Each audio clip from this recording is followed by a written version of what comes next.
pessoal, quero mostrar uma novidade do meio científico aí para a área médica. Tá? Então, vou mostrar aqui uma caixinha de um remédio biológico. É esse aqui, é fornecido pelo SUS. É preciso emitir um documento para isso, tá? Para isso você tem que ir no médico, reumatologista, né? Que ele é um remédio usado para artrite reumatoide. Existe não só esse remédio aqui, que é o Abatacept, mas existem outros também. Né? O Adalimumab é um também que é muito bom. Então isso aqui tem que ficar na geladeira, na segunda prateleira da geladeira, de cima para baixo, afastado da parede da geladeira. E tem que ser tirada a medicação, que é essa daqui, 15 minutos antes da aplicação. Tá? Essa daqui do Abatacept, inclusive ela vem com uma vantagem. Eu estou com um descarpaque ali, mas a agulha ela é recolhida para dentro da câmara da seringa. As pessoas que estão em bom estado, com as mãos boas, elas podem aplicar em si mesmas.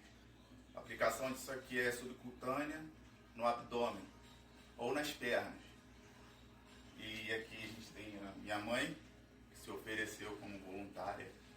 Ela já faz o tratamento para artrite reumatoide, inclusive iniciou tratamento com biológico com a outra medicação, que é a Adalimumab, e agora a gente está usando o Abatacept, que também é um biológico. Aí vamos para o procedimento.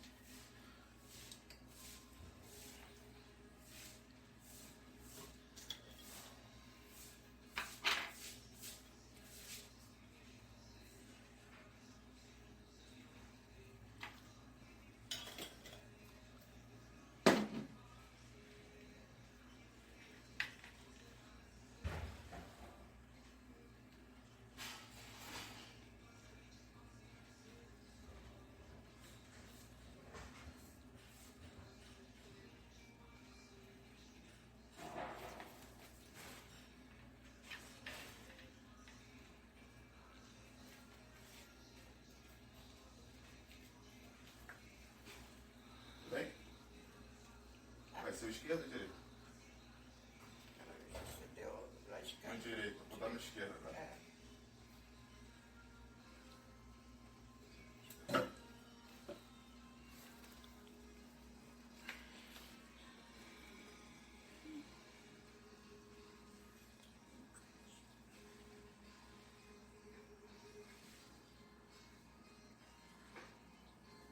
Relaxa.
Pode desligar.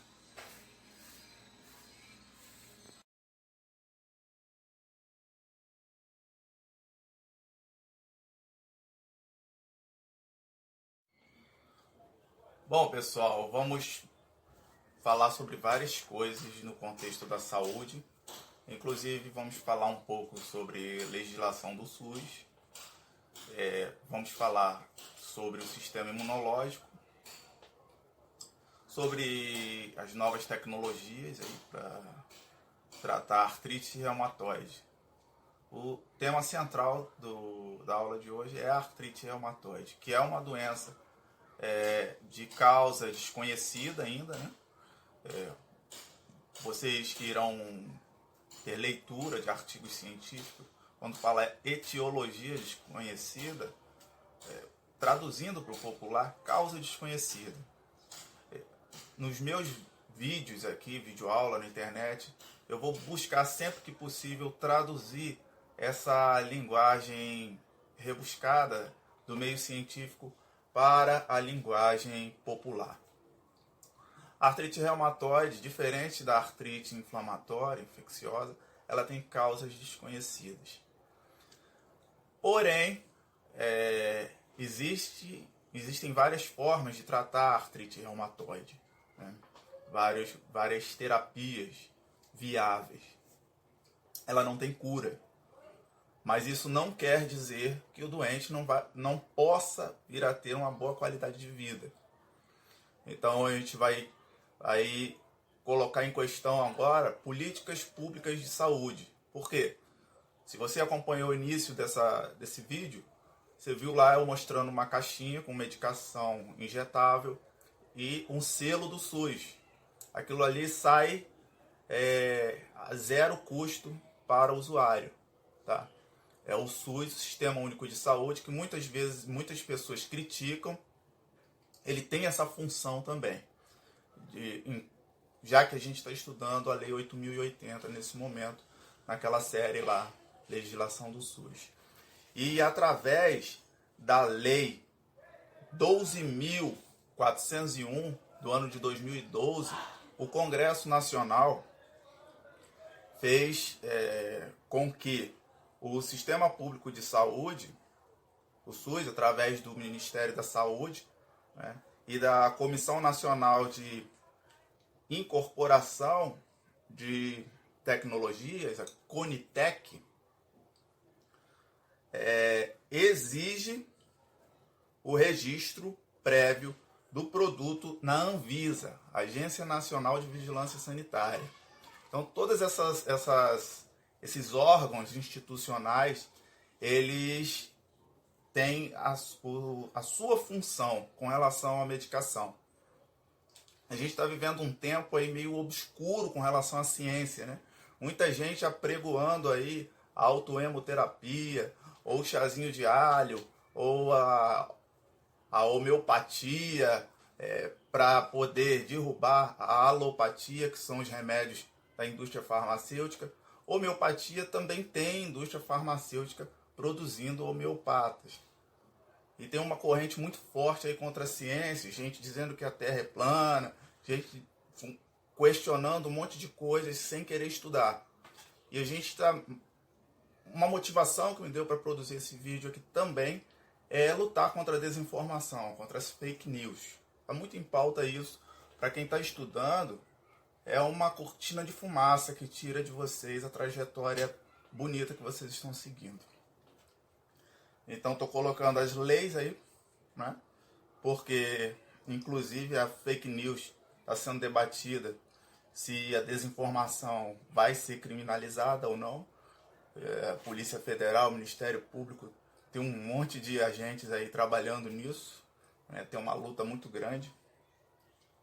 E aí, para dar um amparo à Lei 12.401 do ano 2012, tem um decreto aí também, que é o decreto 7.646 do ano de 2011. Uma lei sempre tem que estar amparada pela outra. E ainda tem uma lei que é um pouquinho maior do que essa, né, que veio antes, que é a 8.080.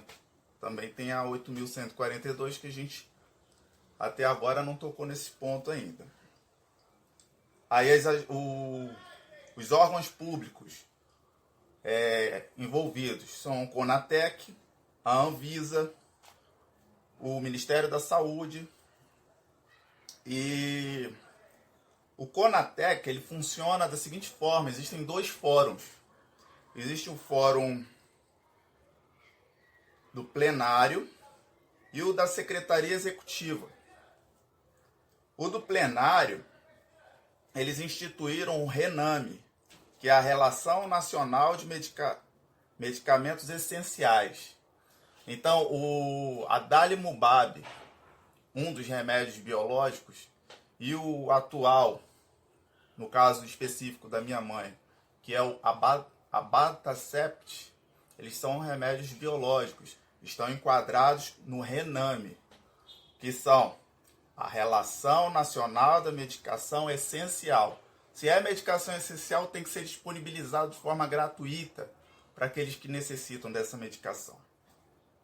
O decreto número 7.508 de 2011, ele é que dispõe sobre o RENAME. O plenário tem 13 membros permanentes, né? O presidente, ele pode ser um representante ou da Anvisa, ou da ANS, ou do CNS, ou do CONAS, ou do CONASEMS, ou do CFM. A Anvisa, Agência Nacional de Vigilância Sanitária, a ANS, Agência Nacional de Saúde, CNS, Conselho Nacional de Saúde, CFM, Conselho Federal de Medicina. E aí, toda essa organização, essa burocracia, né? Por quê? Porque a ciência tem que passar pela lei para poder ter aí a liberação para a população. A recomendação do plenário, que é um dos fóruns do CONATEC, é a consulta pública. Tem um prazo de 20 dias, é padrão. Mas em caso de urgência, é um prazo de 10 dias para consulta pública. E depois desses 10 dias, há um relatório final do CONATEC. A Secretaria de Ciência e Tecnologia, ela trabalha em conjunto aí com a Secretaria de Saúde, né? E aí você lembra lá das últimas aulas que a gente estava tendo de legislação do SUS, das comissões, né?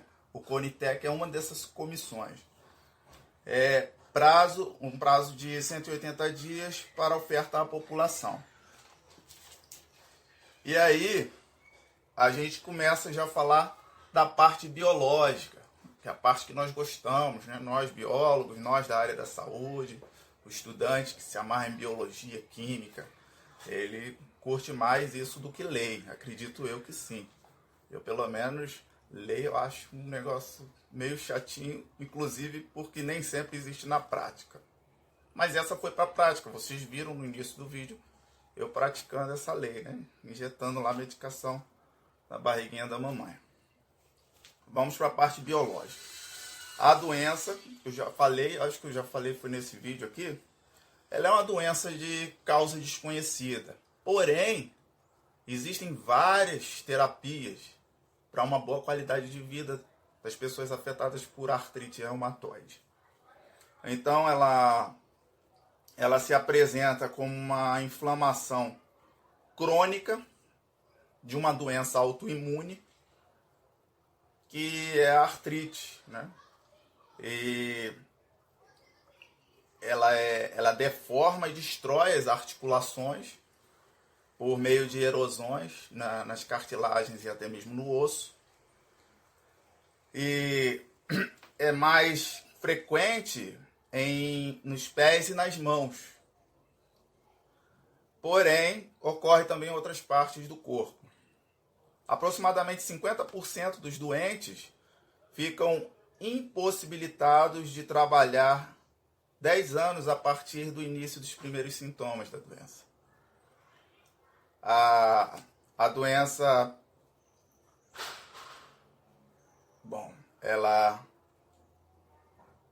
ela produz aí anticorpos anormais, não se sabe ainda por quê, por isso se diz que é de causa desconhecida. A prevalência da artrite reumatoide é 2 vezes maior no sexo feminino do que no sexo masculino. E a idade em que ocorre o pico da doença geralmente entre os 30 e os 70 anos de idade. Em 2004, no Brasil, um estudo mostrou que quase 1 milhão de pessoas, ou seja, 0,46% dos brasileiros, sofrem com artrite reumatoide, confirmando o estudo feito em 1993, que verificou prevalência da artrite reumatoide entre 0,2% e 1% no Brasil, de acordo com cada região. Os principais fármacos utilizados contra a artrite reumatoide até hoje são os analgésicos anti-inflamatórios não esteroides, os corticoides, as drogas antirreumáticas modificadoras da doença, o metotrexano e uma classe de medicamentos que ficou muito em pauta ultimamente na imprensa pública. Nela entra a hidroxicloroquina, a cloroquina, o ciclosporina e leflunomida. Eles foram testados e são aprovados pela Anvisa e por todos os órgãos de competência da área da saúde para o tratamento de artrite reumatoide, não para Covid-19. A terapia-alvo com agentes biológicos. E esse é o foco da aula de hoje. A terapia-alvo com agentes biológicos. Então, essa terapia, ela também se subdivide em várias medicações. Tem o abatacept, que é aquele que vocês viram, eu injetando lá subcutâneo, no abdômen da mamãe. E inibe, o abatacept, ele inibe a ativação de linfócitos T. E o que são os linfócitos T? Os linfócitos T são células que são específicas contra vírus.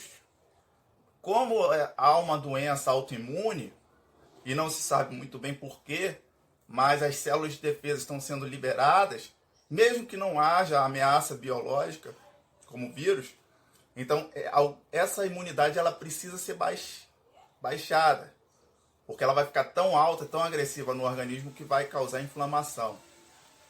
Então, aquela medicação que vocês viram aplicar no abdômen daquela senhora lá, que é minha mãe, ela baixa aí os linfócitos T. Ela inibe a ativação delas. O adalimumab, que é uma medicação anterior àquela, ele inibe o fator de necrose tecidual alfa, a se ligar a formas de fator de necrose tecidual alfa solúvel associada à membrana. Então, o adalimumab ele já tem um outro mecanismo. Ele inibe um fator de necrose tecidual, que é um tipo de comunicação entre as células do sistema imune e relacionado aí à membrana da célula, né? Principalmente a membrana plasmática e a membrana nuclear. E a gente tem outros também. Vai ter aí uma tabelinha que vocês vão poder acompanhar tudo que eu estou falando para vocês. Depois do adalimumab tem o ectanercept.